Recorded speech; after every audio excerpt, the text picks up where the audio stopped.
Well, hey, y'all. Welcome to the Pungo Prairie. Well, we made it back. Tally Girl and I made it back to our camp up here in the mountains. And we came up last Tuesday. Not even sure what the date was. I think it might have been the 22nd, October 22nd. And then Justin came up on Wednesday the next morning. He got up early and came up to help me get camp set up. But I had to go back home this weekend to fix dinner for Mom, stay with her, and had to go vote. So I went and got that done. And then I had to show a boat on Monday morning. So we drove back up here yesterday, another Tuesday week later. But we're here, we're set up, we're ready to have a good season. The weather's been beautiful. I mean, just absolutely gorgeous. No wind at all. There's been no rain. Actually, could probably use a little bit of rain. Creeks are a little dry. And that is in such a stark contrast to the flooding and devastation that's only a short distance from here in Southwest Virginia and on in down, of course, to Western North Carolina, Eastern Tennessee, and Georgia, even in South Carolina. And our hearts and prayers certainly do go out and stay constantly with those folks that are suffering so much tragedy and devastation there on account of Helene. But we had a good time last week with Justin on Saturday. Scott Phillips came up, and cousin Brucey and his daughter Lexi.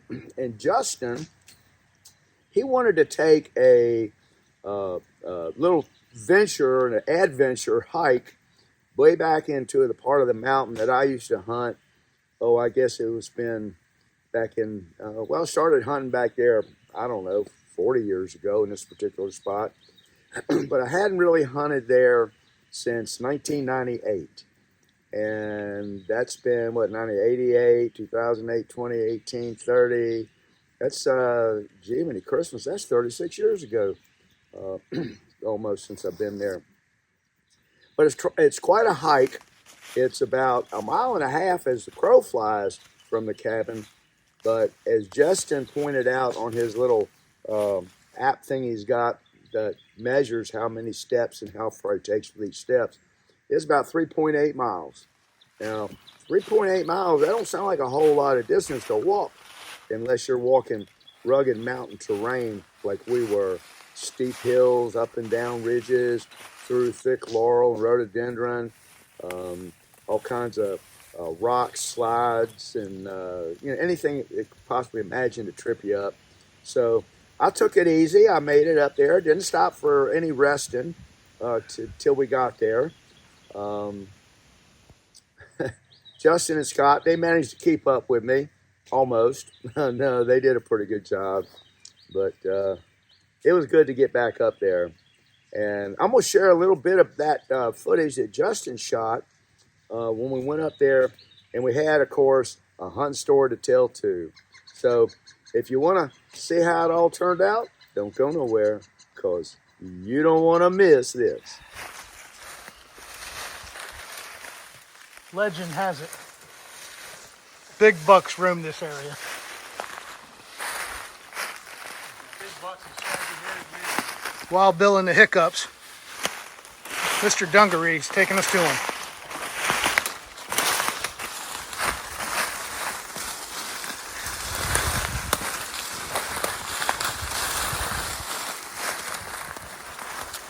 I used to set my climbing stand up right here in this tree. And that's probably been, let's see, Daddy died in 93, 94. Hunting season 1993. I hunted here for 4 or 5 more years after that. And this is where I was that morning, that Monday morning muzzleloading season, when I got up and started the drive to Saskatchewan. I hunted here that morning till noon. Went back to camp, loaded everything up, and got on the road for Saskatchewan at 4 in that afternoon. And I was really glad that I didn't shoot a deer that morning. Almost did. I had a chance at one. So I was up here. Monday morning, opening day in 1993. It was real warm, and I had a can of tuna fish in my backpack. Of course. Okay, I'm gonna go ahead and eat that tuna. That's standard procedure for an outfitter. So I popped the top on that can of tuna. When I popped the top on that can of tuna, there was a 6-point buck coming right through here. And he was going kind of like down this way. And he was standing about from here to that next bigger tree. When I popped the top on that tuna, he looked straight up at me. And I'm standing there, I got the can of tuna fish and the gun sitting down. Now this was rifle season. I got the gun up and I shot the deer. And he ran over,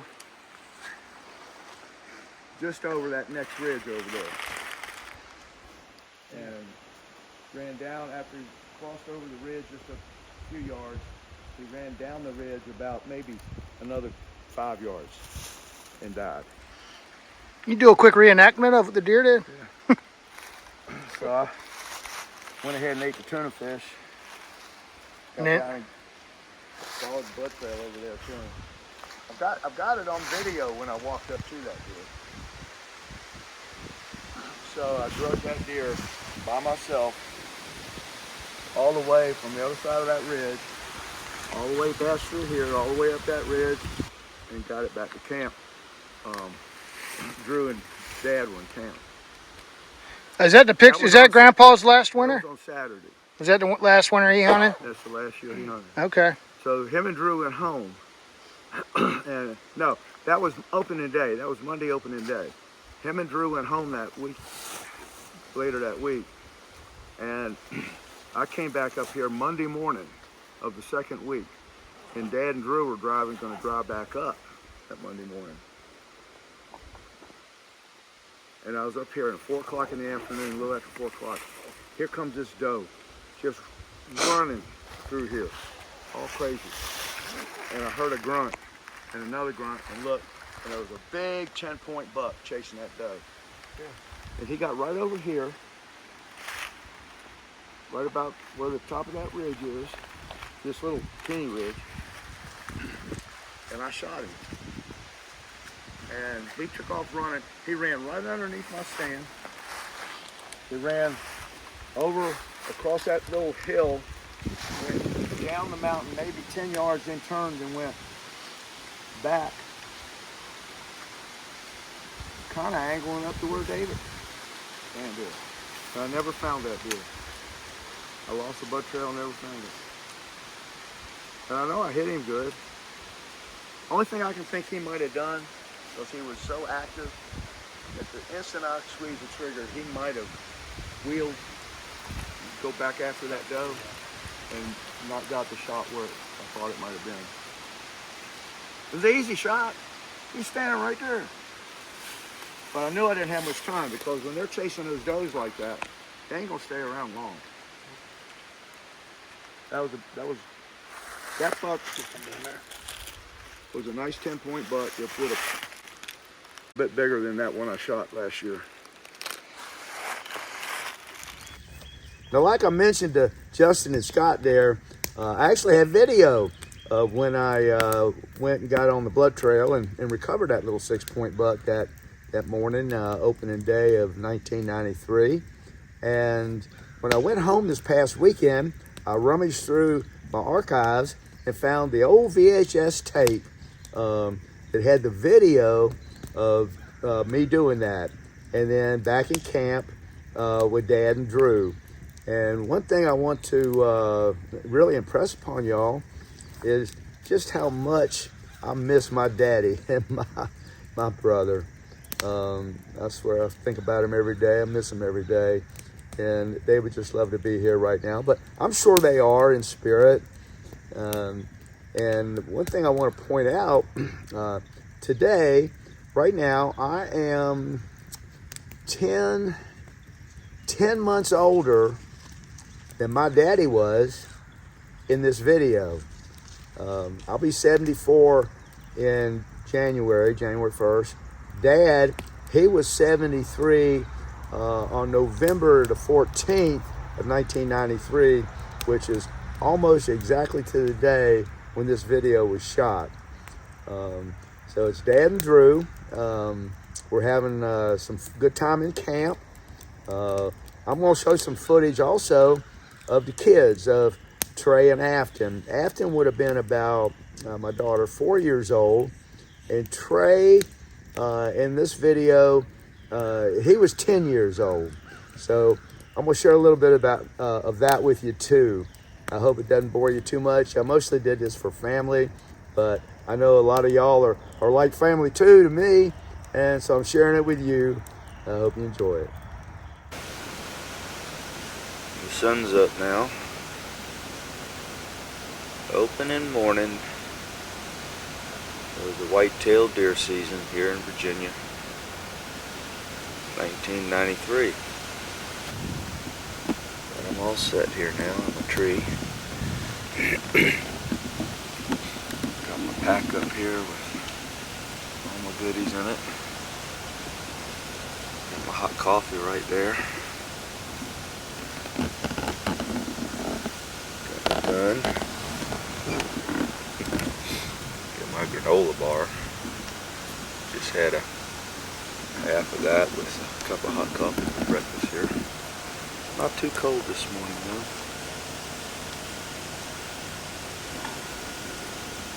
So the vigil begins.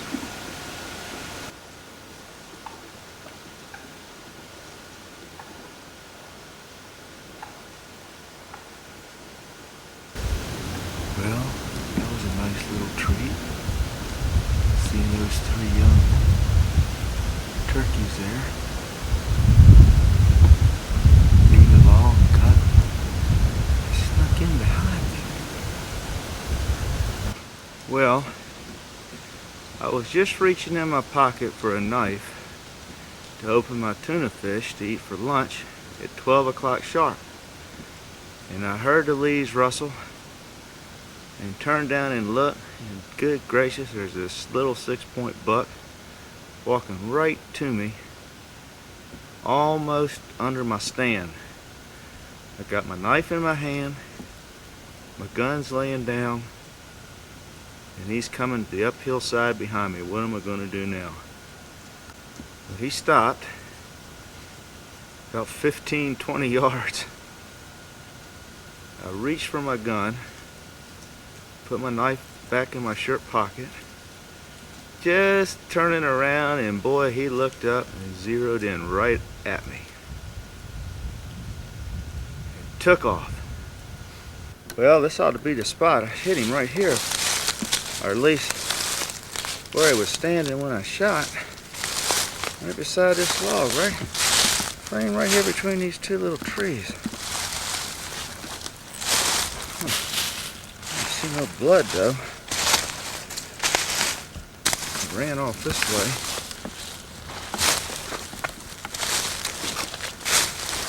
Kind of side hill this ridge here. Uh-oh. What's this? Oh yeah. Yeah. Good blood there. Yeah, right on out. We ought to be able to find this deer. Good patch of blood there. Lucky there. How in the world did that deer take off out of there the way he did? He didn't even look like he was touched when he ran out from there. Oh look, I hit him perfect right there. Yeah, I made it worthwhile sitting this morning up in that tree. It's only the second deer I've ever killed on opening day. And here's 2 years in a row. Daggone, can't beat that. That's what it's all about, though. That's what it's all about. Dad, I hope you got yours hanging down there, old boy. Wish you'd have seen them turkeys this morning. Boy, that was nice. Nice little treat. See them turkeys? Didn't have this little old buck come under my tree. I thought he was gone, though. Man, he looked straight up at me. I was reaching for my gun, and he was out of there. Guess we'll have a venison ham smoking for Thanksgiving. Let's get this sucker dressed out. Whew, man, hit him down the mountain. I bet it's 75 degrees right now. I can't believe it. You can gut it out and get him down the mountain.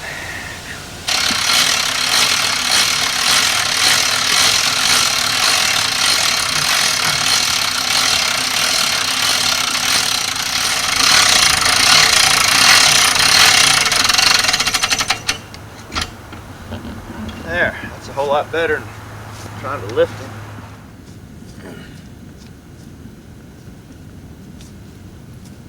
All right, let's make a nice throw rug. Put in the tent. When we get up in the tent in the morning, we can put our feet on something warm. So, you know, the angle down, it went down. It got his heart. And got his good shot. liver. You can't beat a shot, I guess, when it shoots his heart out. But you know, He didn't know he was dead, though. I'm gonna ask my doctor how a deer runs 300 yards with no heart. I don't have any That idea. far, it was 150. 150 yards. Bill said, I told him this deer was about 2 years old. 2.5. 2.5. The game warden, or is that what you? No, that's the biologist up there that checked him in. The thing that I remember most is helping my granddaddy to kill hogs. This time of year it used to be real cold, and we'd get up on hog killing day. It was a great event. Go down to the hog pen, say, "Piggy, piggy, piggy." Have a .22 rifle. Shoot the pig right between the eyes. And then my granddaddy or my uncle would be there with a great big long butcher knife. You had to run in there and stick them right quick and bleed them good. You know what they did then, Wayne, after they killed them and bled them?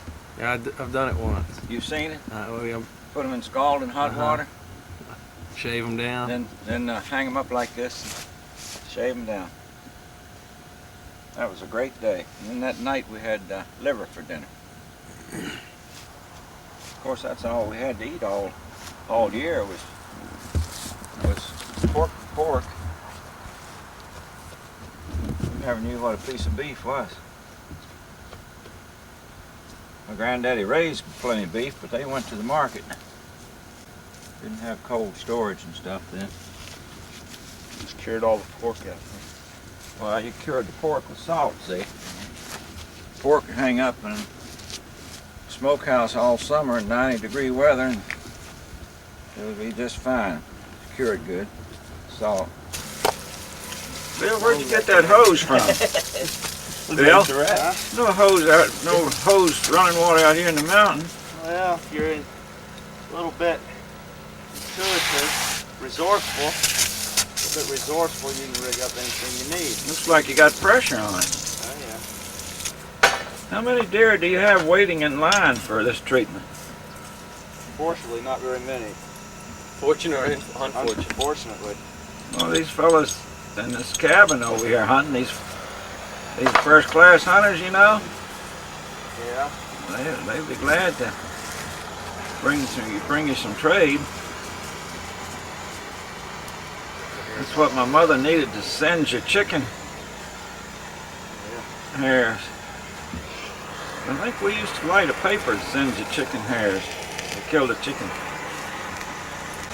Which piece of that deer you gonna eat for Thanksgiving next week? One of those hams? Yeah. Barbecue a ham up, smoke a ham.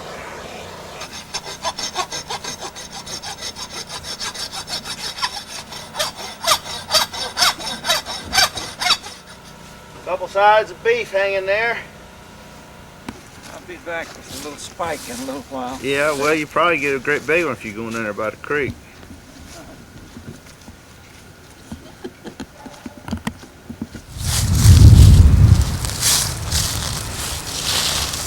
Dad, he's sitting on his stand in the pines, way back there, the other end of those stand of pines. Well, oyster stew tonight. I had the fried oysters last night. What you got on your hand, Dad? What's that glove you got on there? A little cut place about an inch and a half. Fell in the tent and laid his hand open on a split piece of wood. I told him to make it look like it was bad so I get a lot of sympathy. But it's fine. Yeah. Yesterday I fell over Grandma's wheelchair. Fell over the wheelchair. Almost broke my neck, but didn't get hurt. The other day I did it right here. Cut it on this piece of wood, Bill. Where? Right here. That piece of wood? That piece of wood. Oh, my Right there. So I'm standing there, got my knife in my hand, and I'm trying to figure out where to lay it down. I thought, well, I'll put it in my mouth, and I said no, because if I put it in my mouth, it'll be in my way probably if I try. So the deer hadn't seen me yet. He's only about 15 yards from the base, far below me. I was only about 15 feet above him because of the hill. This knife, so I finally, all my shirt pockets are buttoned down, Velcro down, no place. So, and get my gun. My gun's laying down. And I got a backpack hanging here. So I'm reaching, trying to get my gun around. I'm looking at the deer, and the deer looks right straight at me. And he's going like, eyes this big, you know, looking up, I mean, just frozen. And he's like, what the heck is that? So now I know I'm in trouble because my gun's here. I'm like this. I said, well, I'm just going to swing on him and hope that I can shoot him as he's running away. And I brought my gun around, and the barrel hangs up on the backpack. So, I mean, with that hesitation, I mean, he was out of there. So he ran a kind of an arch, and he stopped about 40 yards, slowed up, got my gun down, came down on him, shot. So I got on the trail and trailed out there about 150 yards, and he just slid right into a log. He was kind of laying over a log. Gutted him out. I was going to cut the heart out and bring it back, cook it for supper. There were no heart. It was just totally disintegrated. Hey, Drizzy, what you got there, son? Move your hand. Got some oyster stew. Dad don't like it. Best oyster on the East Coast. East Coast. Good stew. On a cold day like today. Yeah, See what I mean? 80, 85 degrees. A little fire by the bath tent. Set the mood for evening's bathe. I think I'll fix me a little drink. Get in the jacuzzi. I got a little apricot brandy here. Roughing it again.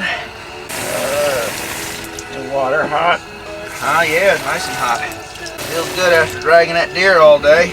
Sweaty. And of course, Dad's cancer had metastasized by then, prostate cancer. And we knew he wasn't going to probably make it to another hunting season. So one thing I did was I took some stuff out of the tent. I had a bigger tent back in those days. I kind of scaled down a bit now. And I made just fixed up a really delicious and special supper for the family that night. And we all dined in the tent. And that was really, like I said, a special thing to do for us to be able to enjoy and celebrate probably what would be Dad's last season. And it was 1993. It was the last hunting season that Dad, Drew, and myself all shared together. Dad passed away Memorial Day weekend the following spring. Yes. Afton, what do you have for supper tonight? Lift that lid up on that bowl right there. All the way up, out of the way. Over here, this way. Oh, what is that? You don't like those. Tell Daddy, hurry up and get the picture so they don't get cold. And then what's in that one here? What's that other lid up, Dad? Filet mignon. I'm going to put that on the grill. Woo. Boy, that looks good. Got some mushrooms, sauteing. Yeah, be When careful, they don't the fall. red is on, it's filming. Yep. Hello. Hello, Trey. What is the menu tonight? Well, we're going to have a salad. And making a dressing for it right now. And look here. Okay. And those are some shrimp. Hey, Boogie. What do you got there? Salad. What is that right there? It's a what? An anchovy. Who are your dinner guests? We got Trey. Look here, Jess. Who's this? Look around here, Jess. Shake that dressing up. And we got Uncle Bruce. Okay. There's channel 15. Mom and Dad. Yes. Is that public broadcasting? Yeah. Eating their salads here. Yes, sir. Anchovy in the salad. you eat them anchovies every night, don't you, Bruce? Ah! Cut it up, mix it up. Once in a lifetime. That was about the biggest fish that I've been catching. Dad, They're nice looking steaks. what are you cooking there? Cooking some filet mignon. Filet mignon. Filet mignon. Yeah. Right out here in the Allegheny Mountains. Food hadn't been. Brucey, what'd you kill this evening? I didn't kill anything, but I saw 3 nice bucks. You did? Mm-hmm. You're kidding. Oh, Whereabouts? I'll have to take you up there tomorrow and show you. All 3 together? Well, you need your video for that. You don't see that very often, do you? Well, y'all get enough to eat? Yeah, the steak is, everything's wonderful. I guess so. Yours is going to be cold. No, it'll be alright. We have steak and Oh, shrimp, sliced that is baked blinded. potatoes and mushrooms and Squash. squash. Jane squash. Take a picture of that here. Our kids. Hi. What do you got for breakfast? Oatmeal. What do you got, Boogie? Oatmeal. Looky here. Whose oatmeal do you like the best? Mommy's or Daddy's? Daddy's. Her mom doesn't fix Trey? it. Whose do you like the best? I don't know. Look here. Alright, y'all eat some oatmeal. Dad, is this split or not? Dad, split or not?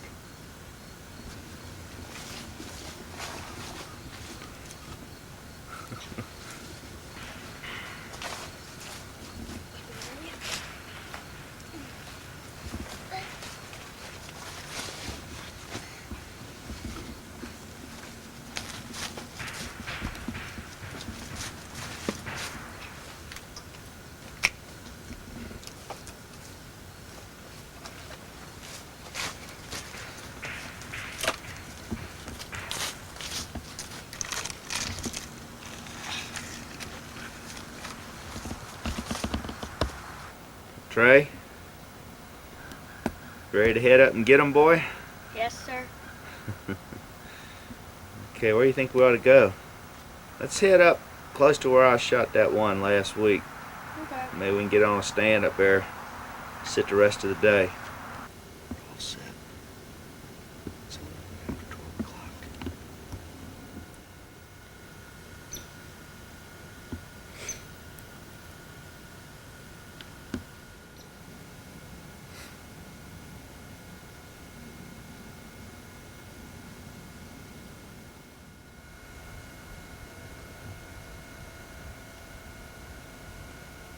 Who is it? Druzy, What? is it Thanksgiving?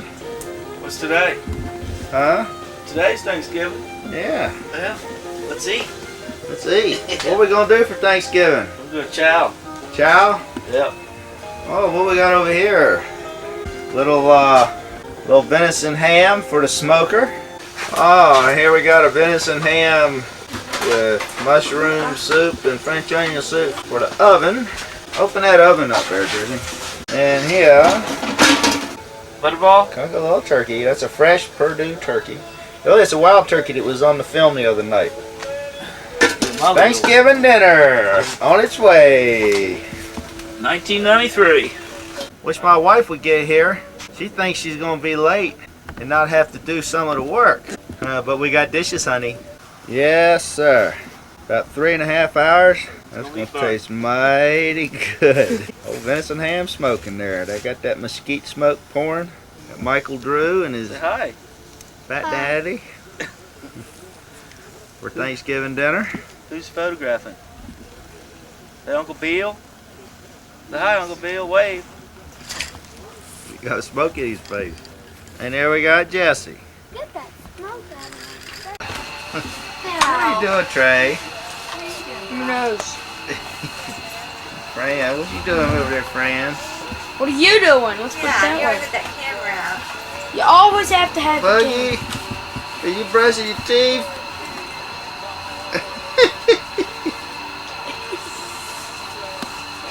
What's so funny about brushing somebody's teeth? Sheesh. Everybody ready for bed? No. This is the way we're going to have to start living next year, you guys, because we might have to sell the house. Yep, can't afford it anymore. That's right. Gonna find a little piece of land, move to the woods, set the tent up, sleep in the tent, live in the tent, cook in the tent. Get her. Such a treasure to have this video in the Tali girl. Mwah. Oh my goodness. Sure do miss you, Dad. Sitting around the campfire, we got Jesse and Warren and Mom. And we got Aunt Ellen this year. And we got Uncle Denny. And we got Dad. There's my dad right there. They don't get hurt. You're drinking. We got a nice campfire going here. I know, I would try. But You don't need me in it. Yes, we do. You're not. Have you noticed something, Dad? Unless somebody else is taking them, which is very rare, you're never in any of these pictures. Well, your grandpa's taking 1 million of them. It's your grandpa right there that's usually not in them. Hunting seasons and holidays come and go, I suppose, and the circle of those gathered around the campfire seems to always be different. This was the last campfire we would all share together with Daddy, and we sort of knew that somehow. Every kid should have a dad or a mom that teaches them how to camp, hunt, and fish, because that will help to connect them with the Lord as well. It's impossible to be in the wild and natural places without experiencing the glory of God. I had that little 6-pointer mounted because it just seemed to be a way to capture and remember our last great adventure together. This was the final hunting season that Dad, Drew, and I would all share together. But what a treasure it is indeed to have been able to share together so many before. And for all of these wonderful life's lessons and so many more, thank you, Dad.